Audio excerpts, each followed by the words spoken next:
can you have Ìwà Pẹ and still make mistakes? Absolutely. Because Ìwà Pẹ is not about being perfect. We are never going to be perfect in this existence. And that's not what Ìwà teaches. Ìwà teaches balance. All right. And so, you're going to make mistakes. That's just life. So don't beat yourself up. Even when you do the ritual work and you're trying your best to live the best life that you possibly can, you'll make mistakes. That's why we have things like the ritual work, the crochet, to bring us back into balance, into harmony with our destiny, right? Ìwà Pẹ is more so about how you handle yourself, how you take accountability, how you course correct when you fall short. So as soon as you recognize it, get back on, your high horse, so to speak, and try to make amends for what you've done. It doesn't mean stay in that energy. You want to course correct as soon as possible. When you make mistakes, right, you want to learn from them. That's part of balanced character, when you learn from the mistakes that you make. Someone also asked, are we always being tested on our character?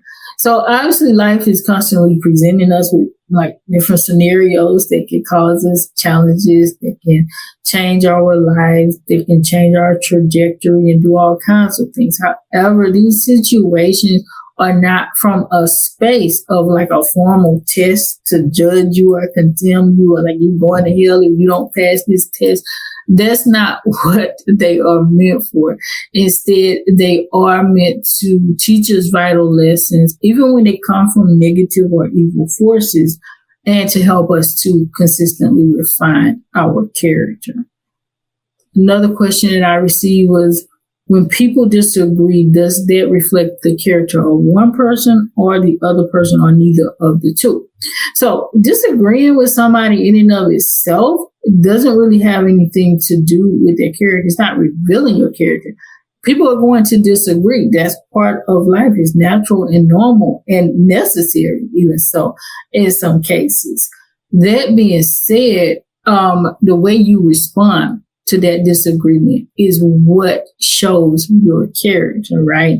You can agree to disagree with people. If you have any type of relationship in this earth, you are going to disagree with those people sometimes. Some people you may disagree with more than others. There may be a telltale sign that you may not need to be around that person too much, depending on the scope of the relationship and your ability to not be around that person, right? Like, for instance, if you're in a romantic relationship and you're constantly arguing with your person, you might want to check that out to see if you guys are actually meant to be together. And if you are meant to be with that person, if there's like a suitable mate for you, therein you need to figure out what you need to do in order for you to find balance or achieve balance in that connection.